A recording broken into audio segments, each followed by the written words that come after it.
ಒಂದೆರಡು ನಿಮಿಷವನ್ನು ನಿಮ್ಮೊಟ್ಟಿಗೆ ಕೇಳಿಕೊಂಡು ಒಂದು ಜೀವನದ ಪಾಠ ನಮ್ಮ ಪ್ರವಾಸದಲ್ಲಿ ನಾವು ಕಲಿಬೇಕಾದ್ದು ಏನು ಅಂತ ಹೇಳಿದ್ರೆ, ಒಟ್ಟಿಗೆ ಎಲ್ಲರೂ ಸೇರಿ ಬದುಕುವಂಥದ್ದು. ಇವತ್ತು ನನಗೆ ವಿಶೇಷ ದಿನ. ಯಾಕೆ ಅಂತ ಹೇಳಿದ್ರೆ, ನಾನು ದಾಂಪತ್ಯ ಜೀವನಕ್ಕೆ ಕಾಲಿಟ್ಟು ಇವತ್ತಿಗೆ 40 ವರ್ಷಗಳಾಯಿತು. ಈ 40 ವರ್ಷಗಳಲ್ಲಿ ನಾವು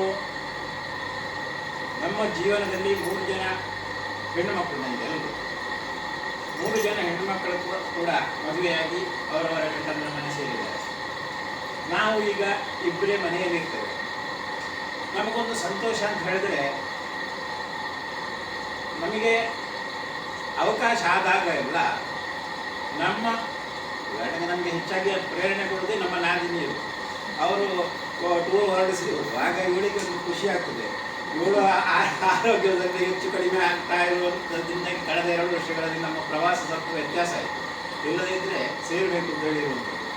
ಆದರೆ ದೇವರು ನಮಗೊಂದು ಅವಕಾಶ ಕೊಟ್ಟಿದ್ದಾನೆ ಅಂತ ಹೇಳೋದು ನನಗೆ ತುಂಬ ಅನಿಸ್ತಾ ಇದೆ. ಯಾಕೆಂತ ಕೇಳಿದ್ರೆ, ಆ ಕಳೆದ 2 ವರ್ಷಗಳಲ್ಲಿ ಅವಳ ಮುಖ್ಯವಾಗಿ ಹೃದಯದ ತೊಂದರೆಗಳು, ಅದರಿಂದಾಗಿ ತುಂಬ ಕಷ್ಟಪಟ್ಟಿದ್ದೆ.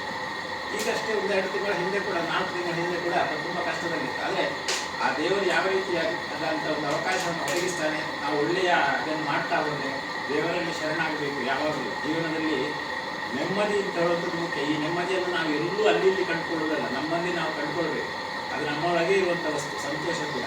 ಹಾಗಾಗಿ ಆ ಶರಣಾಗತಿ ನಾವು ದೇವರಲ್ಲಿ ಹೇಗೆ ಹೋಗ್ತೇವೆ, ಅದರಿಂದಾಗಿ ಆ ದೇವರು ಅದನ್ನು ಕೊಡ್ತಾನೆ ಅಂತ ಹೇಳೋದಕ್ಕೆ ಇವತ್ತಿನ ಈ ಒಂದು ಪ್ರವಾಸ ನನಗೆ ಸಾಕ್ಷಿ. ಯಾಕೆ ನಾನು ಏನನ್ನ ಭಯದಲ್ಲೇ ಹೊರಟದ್ದು. ನಾನು ನಿಜವಾಗಿ ನೋಡಿದರೆ ನನ್ನ ಭಯ ಇನ್ನೊಬ್ಬರಿಗೆ ಗೊತ್ತಾಗಲಿಕ್ಕಿಲ್ಲ. ಆದರೆ ಆ ಭಯದಿಂದಲೇ ಹೊರಟರು ಕೂಡ ನಾ ತುಲಾಪಾಸನಂತ ತುದಿಯವರೆಗೆ ಹತ್ತಿ ಬಂದಿದ್ದಾಳೆ ಅಂತ ಹೇಳಿ ನನಗೆ ದೇವರು ಆ ಒಂದು ಅವಕಾಶವನ್ನು ಕೊಟ್ಟಿದ್ದಾನೆ. ಹಾಗಾಗಿ ಆ ದೇವರು ಕೊಟ್ಟದ್ದನ್ನು ನಾವು ಅನುಭವಿಸುವಂಥ ರೀತಿಯಲ್ಲಿರುವಂಥದ್ದು. ಪ್ರತಿ ದಿನವನ್ನು ನಾವು ಎಂಜಾಯ್ ಮಾಡಬೇಕು, ಖುಷಿ ಪಡಬೇಕು. ಹಾಗೆ ಈ ಮನಸ್ಸನ್ನು ಯಾವಾಗಲೂ ಶಾಂತವಾಗಿ ಇಟ್ಟಿರಬೇಕು.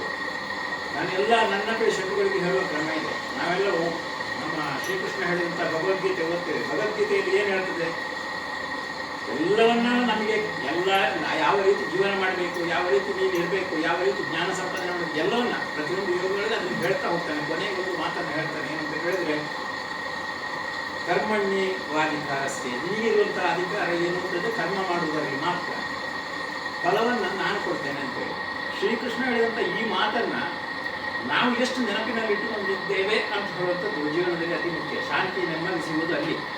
ನಾವು ಯಾವುದೇ ಆದರೂ ಕೆಲಸಗಳನ್ನು ಮಾಡ್ತಾ ಹೋಗಬೇಕು. ಯಾರಿಗೂ ಟೆನ್ಷನ್ ಅಂತ ಹೇಳೋದು ಇರುವುದೇ ಇಲ್ಲ. ಆ ಟೆನ್ಷನ್ ಬಾರದೇ ಇರಲಿಕ್ಕೆ ಕಾರಣ ಏನು ಅಂತ ಕೇಳಿದ್ರೆ, ನಾವು ದೇವರಲ್ಲಿ ಶರಣಾಗತಿಯಾಗಬೇಕು. ಜೀವನದಲ್ಲಿ ನಾವು ಮಾಡ್ತಾ ಹೋಗುವಂಥ ಕಾರ್ಯ ಮಾಡ್ತಾ ಹೋಗಬೇಕು. ಏನನ್ನು ಕೊಡಬೇಕು ಅದನ್ನು ದೇವರು ಕೊಡ್ತಾನೆ ಅಂತ ಹೇಳೋದು. ಹಾಗಾಗಿ ನಾವು ಅದನ್ನು ಮಾಡಿಕೊಂಡ್ರೆ ನಮಗೆ ಯಾವತ್ತೂ ಟೆನ್ಷನ್ನು, ನೋವು, ತಲೆನೋವು ಯಾವುದೂ ಬರುವುದಿಲ್ಲ. ನಾನಿದನ್ನು ತಮಾಷೆಯಾಗಿ ಹೇಳ್ತಾ ಇಲ್ಲ. ನಾನು ಕಳೆದ 40 ವರ್ಷಗಳಲ್ಲಿ ಒಂದು ದಿವಸವೂ ತಲೆನೋವು ಅಂತ ಅನುಭವಿಸಿದವಲ್ಲ. ಯಾಕೆ ಬರುವುದಿಲ್ಲ ಅಂತ ಹೇಳಿದ್ರೆ, ನನ್ನ ಮನಸ್ಸು ಯಾವಾಗಲೂ ನಾನು ಶಾಂತವಾಗಿಟ್ಟಿರ್ಬೇಕು.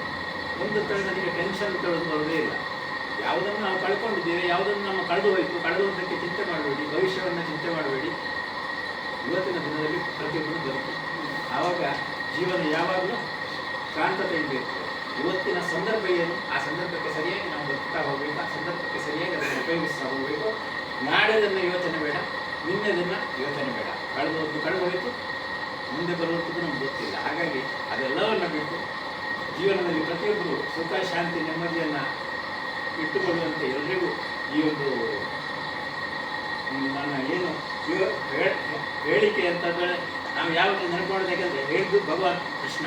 ಆದರೆ ಅದನ್ನು ನೆನಪು ಮಾಡ್ತಾ ಇರಬೇಕು. ಆಗ ಆ ನೆನಪು ಆದರೆ ಮಾತ್ರ ಅದು ನಮಗೆ ಇರ್ತದೆ, ನಮ್ಮ ನೆನಪಿನಲ್ಲಿ ಅದು ಬರಲಿ. ಹಾಗಾಗಿ ಪ್ರತಿಯೊಂದು ಜೀವನವನ್ನು ನಾವು ಸಂತೋಷದಿಂದ ಪಡೆಯುವ. ಇವಾಗ ತುಂಬ ಚೆನ್ನಾಗಿ ಪ್ರವಾಸವನ್ನು ನಮಗೆ ಅರೇಂಜ್ ಮಾಡಿಕೊಟ್ಟಿದ್ದಾರೆ ಬಾಲಕೃಷ್ಣರು ಮತ್ತು ಇವರೆಲ್ಲ. ಆದರೆ ಪ್ರತಿಯೊಂದು ಪ್ರವಾಸದಲ್ಲೂ ಕೂಡ ನಾವು ಚಿಕ್ಕಂದಿಗೆ ಸಂಘಟನೆಗಳಲ್ಲಿ ಹೋಗಿ ಅಭ್ಯಾಸ ಆದರೆ ನಮಗೆ ಪ್ರತಿಯೊಂದು ಕಷ್ಟವನ್ನು ಅನುಭವಿಸಿ ಗೊತ್ತಿರುವುದರಿಂದ ಪ್ರತಿಯೊಂದು ಸಂದರ್ಭದಲ್ಲೂ ಕೂಡ ಬರುವಂಥ ಕಷ್ಟಗಳು ಆಗಾಗ ಬರ್ತವೆ ಹೊರತು ಮೊದಲಾಗಿ ಹೇಳಲಿಕ್ಕಾಗೋದು. ಹಾಗಾಗಿ ಅಂಥ ಸಂದರ್ಭಗಳಲ್ಲಿ ಬರುವಂಥದ್ದಕ್ಕೆ ನಾವು ಹೊಂದಿಕೊಂಡು ಹೋಗುವಂಥದ್ದು ಪ್ರವಾಸ. ಮಳೆ ಬರಲಿ, ಬಿಸಿಲು ಬರಲಿ, ಗಾಳಿ ಬರಲಿ. ಆ ಸಂದರ್ಭಕ್ಕೆ ಸರಿಯಾಗಿ ನಾವು ಕೂಡ ಹೊಂದಿಕೊಳ್ಳುವಂತೆ ಹೋದರೆ ಮಾತ್ರ ಯಾವುದೇ ಪ್ರವಾಸ ಸುಖಕರವಾಗ್ತದೆ, ಯಾವುದೇ ಪ್ರವಾಸವು ಕೂಡ ನೆಮ್ಮದಿಯಿಂದ ಮತ್ತು ಖುಷಿಯಿಂದ ಕಳೀಲಿಕ್ಕಾಗ್ತದೆ. ಸಾಂದರ್ಭಿಕವಾಗಿ ಬರುವಂಥ ಎಲ್ಲ ಕಷ್ಟಗಳನ್ನು ನಾವು ಅರ್ಥ ಮಾಡಿಕೊಂಡು ಅದನ್ನು ಅನುಭವಿಸಬೇಕು. ಹಾಗಾಗಿ ಈ ಪ್ರವಾಸ ಎಲ್ರಿಗೂ ಖುಷಿ ಕೊಡ್ತಿದೆ ಅಂತ ಹೇಳೋದು ನನ್ನ ಭಾವನೆ. ನಮಗೆ ಅದೊಂದು ಅದೇ ಆಗ ಹೇಳಿದಾಗೆ ಸಣ್ಣ ಸಣ್ಣ ವಾಹನಗಳಲ್ಲಿ ಹೋಗುವಂಥ ಒಂದು ಇದು ಬಿಟ್ಟರೆ ಬಾಕಿದ ಎಲ್ಲ ದೃಷ್ಟಿಯಲ್ಲೂ ಕೂಡ ಅತ್ಯುತ್ತಮ ಪ್ರವಾಸ ಆಗಿದೆ ನಮಗೆ ಅಂತ ಹೇಳ್ತಾ ನಿಮಗೆ ಪ್ರವಾಸವನ್ನು ಚೆನ್ನಾಗಿ ಸಂಘಟನೆ ಮಾಡಿಕೊಟ್ಟಂಥದ್ದೆಲ್ಲರಿಗೂ ಧನ್ಯವಾದಗಳನ್ನು ಹೇಳ್ತಾ ನಮ್ಮ ಎಲ್ಲ ಸಹ ಪ್ರವಾಸಗಳಿಗೂ ಕೂಡ